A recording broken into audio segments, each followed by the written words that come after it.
मैंने तो बहुत सारी चीज़ें आप बोल दी थी। है वो अलग की बात जो है। कार्यशाला हो रहा आपका, ये मतलब सरकार की मंशा है कि ये आप अपना स्वयं करवा रहे हैं? नहीं, ये तो सरकार की मंशा है।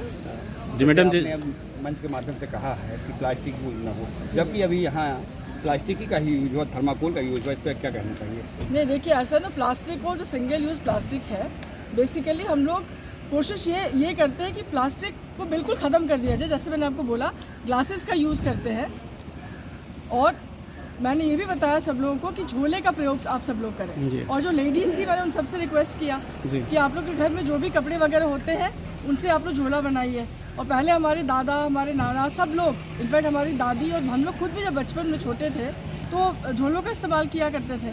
तो भाई कोशिश ये होनी चाहिए कि प्लास्टिक और पॉलीथीन्स को बिल्कुल ज़ीरो दिए। देखिए, कोई भी चीज़ जब होती है एकदम से तो नहीं बदलेगी ना, समय लगता है किसी भी चीज़ को बदलने में, टेक्स टाइम, बट धीरे धीरे करके जो हम लोगों ने जो कॉन्सेप्ट है, बेसिकली RRR का कॉन्सेप्ट है, रिड्यूस, रीयूज, रिसाइकिल, ये कॉन्सेप्ट है। इस कॉन्सेप्ट को हम सब लोग मतलब उम्मीद किया जाता है कि फ्यूचर में ऐसा कोई कार्यक्रम ऑर्गेनाइज किया जाएगा तो ऐसे प्लास्टिक के नहीं, प्लास्टिक बिल्कुल, इस बार भी प्लास्टिक का यूज़ नहीं हुआ है। प्लास्टिक का यूज हुआ है मैम, गिलास का यूज हुआ है, गिलास हुआ है, पत्तल हुआ है, कई चीजें खत्म हो जाएगा। खत्म जो होगा। यहाँ पर वन कर्मचारी सुरक्षा में तैनात हैं, जहाँ पर आपको बंदूक दिया गया है यहाँ पर, तो बंदूक तो चलने लायक नहीं है। अगर बंदूक है तो गोली नहीं, गोली है तो बंदूक नहीं है। ऐसे में सुरक्षा कैसे करेंगे? वैसे वन का सुरक्षा कैसे करेंगे? नहीं, देखिए ऐसा है कि वन की जो सुरक्षा है, इसके लिए इन लोग को ट्रेनिंग भी दी जाती है और संसाधन भी दिए जाते हैं। लेकिन यहाँ पर यदि नहीं है। नहीं, ऐसी बात नहीं है कि पर्याप्त नहीं संसाधन यहाँ। नहीं, पर्याप्त की बात नहीं होती। बात होती है कि जो भी चीज़ आपके पास है, आपका ऑप्टिमम यूज़ आप मैक्सिमम आप किस प्रकार से करें। प्रयास ये होता है, पर्याप्त नहीं है तो उसको और लेने की कोशिश की जाएगी और लिया जाएगा। मैडम, यहाँ कोई चांदमारी नहीं है तो कहाँ से फायरिंग होती है? यहाँ चांदमारी स्थान है ही नहीं, ट्रेनिंग कहाँ दी जाती है? ये ट्रेनिंग तो बाहर भी हो सकती है, ऐसी कोई बात नहीं है। ये कोई जरूर नहीं, यहाँ पे नहीं है तो इसका मतलब थोड़ी है कि बाहर ट्रेनिंग नहीं हो सकती। बाहर तो ट्रेनिंग होती है। सादुल्ला नगर रेंज, जहाँ पर एक भी हथियार नहीं है किसी पास, बाकी आप ये बात करिए, सब कुछ हो जाएगा। नेचुरली सब कुछ हो जाएगा। क्या चीज़ ग्रो ठीक है। जो चीज़ नेचर ने सिलेक्ट करके रखा है आपके लिए, वो बेस्ट सिलेक्शन है। क्योंकि जैसे जो है ना, survival of the fittest, natural selection, ये जो जितने लॉज हैं, ये सारे लॉज सब नेचर पे ही बेस्ड है। तो इसलिए इम्पोर्टेंट है कि आप अच्छी चीज़ों का उसको आप सेलेक्ट करें और अच्छा से अच्छा बनाने का, क्रिएट करने की कोशिश करें। ये एक बात हुई। और आज हम लोग बात करें थे लाइफस्टाइल फॉर एनवायरनमेंट या मिशन लाइफ के बारे में। जैसे 3 R's की बात होती है, रिड्यूस, रिसाइकिल एंड रीयूज। ये 3 R's की बात हो रही है। तो उसमें आपको जो भी आप, जैसे प्लास्टिक है, प्लास्टिक आपको नहीं यूज़ करना है, क्योंकि प्लास्टिक एक ऐसी चीज़ है जो कि बायोडिग्रेडेबल नहीं है। वो हज़ारों सालों तक इस पृथ्वी पे बनी रहेगी, तो आपको उसको नहीं यूज़ करना है। और ये सब छोटी छोटी चीज़ें हैं, वो आप अपने जीवन में अपनी आदतों में सुधार ला करके आप चेंज कर सकते हैं। जैसे वाटर है, पानी को वेस्ट मत करिए, सॉइल को गंदा मत करिए, एयर को पॉल्यूट मत करिए। अभी इसका इतना अच्छा उदाहरण हम लोग को मिला था कोविड के टाइम, जब ह्यूमन इंटरफेरेंस खत्म हो गया। जब कोविड के टाइम में जब पूरा विश्व बंद हो गया था for almost 1 month, 15 days to 1 month के लिए बिल्कुल बंद था पूरा विश्व। Nobody used to come and go from एक जगह से दूसरी जगह, आवाजाही भी बंद थी। तो आप लोगों ने रियलाइज़ किया होगा, एनवायरनमेंट केम बैक। जो आपका समुद्र के पानी थे वो साफ हो गए। वो जानवर जो कि लोग सोचते थे कि विलुप्त हो गए, वो जानवर सामने आ गए। इतने सारे एनिमल्स बाहर निकल करके आ गए। इसका मतलब ये है कि ह्यूमन इंटरफेरेंस को यदि हटा दिया जाए तो हमारी जो पृथ्वी है, इट विल रिवाइव बैक, वापस आ जाएगी। तो इस चीज़ को ध्यान रखना है, अपने बच्चों को बताना है, वो ट्रेडिशंस आपको डेवलप करने हैं। एक चीज़ मैं यहाँ पे बात करना चाहूँगी, हमारे जो पूर्वज, जो हमारे बाबा थे और हमारे दादा थे, नाना थे, ये लोग, हम जब भी बाज़ार जाते थे तो ये बैग्स लेके जाते थे।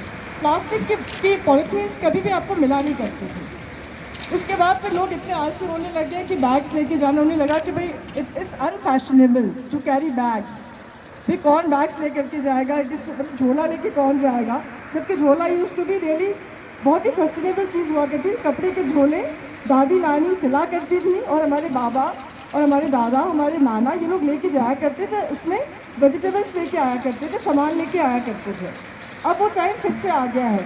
यहाँ जो हमारी लेडीज़ बैठी हुई हैं, मैं आप लोगों से आग्रह करना चाहती हूँ, आप लोगों में से बहुत सारी लेडीज़ को सिलाई आती होगी। आप लोग जो भी पुराने आपके मान लीजिए कोई कपड़े हैं उनसे आप लोग बैग्स बनाइए, बैग्स बना करके लोगों को दीजिए। और जो दुकानदार आप लोग को पॉलीथीन्स दे रहे हैं उनको आप लोग बैग आप देंगे तो वो बहुत खुशी होगी उन लोगों को कि आप लोगों ने इनफैक्ट एनवायरनमेंट को बचाने में आप लोगों ने एक कदम आगे बढ़ाया है। तो मैं ये मेरा स्पेशल अपील है उन लेडीज़ से, और जितने लोग यहाँ बैठे हैं उन लोगों से भी अपील है, आप लोग के घरों में भी लेडीज़ होंगी जो सिलाई करती होंगी, ये रिक्वेस्ट करिए उनसे कि वो लोग इसमें झोला बनाने में और इस तरह की चीज़ें बनाने में आप लोग की मदद करें। It's very simple, very easy. मान लीजिए पुराना तौलिया है, पुराने तौलिया को किनारे भी कुशन कवर्स हैं, उसको आप लोग यूज़ कर सकते हैं। ऊपर से आपने काटा, आपने हैंडल लगाया and that is ready for use. उसी तरीके से चीज़ों को यूज़ करना है।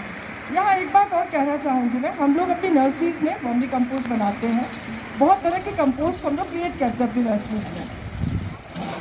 हम सब लोगों के घर में, घर के आसपास मोहल्ले में फ्लावर्स यूज़ होते हैं, लोग फूलों की मालाएं यूज़ करते हैं।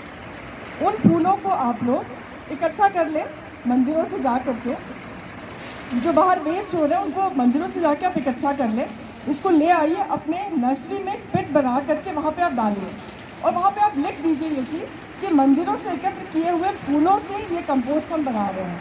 आप देखेंगे कि उनको लेने के लिए लोग आना शुरू हो जाएंगे और आपके घर में भी आप लोग उस तरह के फ्लावर्स को के कंपोस्ट को आप लोग यूज़ करना चाहेंगे। तो मेरा आप लोगों से यही आग्रह है कि लाइफस्टाइल जो आप लोग चेंज करें उसको उसी तरीके से चेंज करें जो कि सस्टेनेबल हो। जो हमारे गांव हैं वो कम्प्लीटली सस्टेनेबल होते हैं। ये तो आजकल थोड़ा सा मुझे लगता है फास्ट कल्चर की वजह से लोगों ने पॉलीथीन्स और ये सब चीज़ों को यूज़ करना शुरू किया। अदरवाइज यदि देखा जाए तो एक गाँव कम्प्लीटली सस्टेनेबल हो सकता है। गाय होती है, गाय का गोबर होता है, गाय के गोबर से उपले बनते हैं, उससे आप लोग खाना बन सकता है। और उसी तरीके से जैसे कि चापाकल होता है, उससे नीचे से पानी आता है, that is also very sustainable. और उस पानी का ये खासियत है, जब मैं अपनी दादी के घर जाती हूँ, अपनी नानी के घर जाती हूँ, मैंने वहाँ पे देखा है कि ठंड के दिनों में वो पानी गर्म होता है, गर्म के दिनों में वो पानी ठंडा होता है। यानी कि नेचर ने इतना अच्छा सा सिस्टम बना करके रखा हुआ है। तो हम लोग यदि नेचर के साथ खिलवाड़ नहीं करेंगे, उसको सपोर्ट करेंगे, तो आई एम श्योर नेचर हम सब लोगों को सपोर्ट करेगा।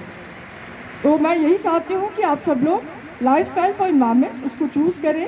और आज जो हम लोगों ने वर्कशॉप किया है CPG के बारे में, उसको भी अच्छी तरीके से समझें, जानें। और एक एक व्यक्ति बेसिकली ये जो हम लोग ऊपर से जो हम बात करें, मेरा पर्पस है ये बात हमारे जो लास्ट मैन, जो हमारा जो फोर्स का जो लास्ट मैन है, वहाँ तक ये बात पहुँचे। जो हमारे माली हैं ये बात वहाँ तक पहुँचे। हमारे मालियों को एक एक बात, एक एक चीज़ आनी चाहिए। और बाकी सारी डिटेल्स में कंजर्वेटर साहब ने बताया, बाकी लोगों ने भी बताया है कि कैसे कैसे आपको सेलेक्ट करना है ट्रीज़ को, क्या क्या कैरेक्टर्स उनके होने चाहिए, कैसे आप GPS लेंगे, कहाँ उनको आप डॉक्यूमेंट करेंगे। Documentation is very very important. अंग्रेज़ हम लोग को एक चीज़ डेफिनेटली सिखा के गए, डॉक्यूमेंटेशन। एक चीज़ जो उनकी डॉक्यूमेंटेशन करते थे वो लोग, यदि हम लोग उन सब चीज़ों को एक्सेप्ट कर लें, अब तो खैर हम लोगों ने करना शुरू कर दिया है, बहुत अच्छी बात होगी। ताकि जब आपका नया प्रेडिसेसर, जब आपका सक्सेसर आएगा, वो देखेगा आपने क्या काम किया हुआ है। पीछे के पन्ने ज़रूर पढ़ते जाते हैं, इतिहास क्यों इंपॉर्टेंट होता है, वाई हिस्ट्री इज़ इम्पॉर्टेंट। क्यों नहीं हम लोग सब कुछ भूल जाते हैं कि ज़रूरत क्या है पुरानी बातों को जानने का। पुरानी बातों से आप सीखते हैं, वहाँ की अच्छी चीज़ों को आप सीखते हैं। यदि कोई चीज़ गलत हुई है उसको आप नहीं करते हैं। That's why history is very very important. इसीलिए documentation is very very important. तो ये मैं आप लोगों से आग्रह करना चाहूँगी, डॉक्यूमेंटेशन करिए, अच्छी तरीके से काम करिए, because it is scientific management. कहीं भी कोई भी चीज़ लगा देना, उसमें there is no fun in that. इसको सेलेक्ट करिए, अपने चीज़ों को, अपने जंगल को, अपने एनवायरनमेंट को आप सेलेक्ट करके अपने हिसाब से आप बना सकते हैं कि व्हाट डू यू वांट, किस तरीके का आपको फॉरेस्ट चाहिए, किस तरीके की आपको एनवायरनमेंट और क्लाइमेट चाहिए। That is in your hands. ये इतनी बड़ी ताकत किसी और के पास नहीं है। जो फॉरेस्ट सर्विस वालों के पास जो ताकत है वो और किसी के पास नहीं है। You can create nature, you can create the entire climate, entire micro climate, जो और कोई नहीं कर सकता है। तो अपनी इस ताकत को पहचानिए और इसको बेस्ट से बेस्ट देने की आप कोशिश करिए। Thank you very much and all the best.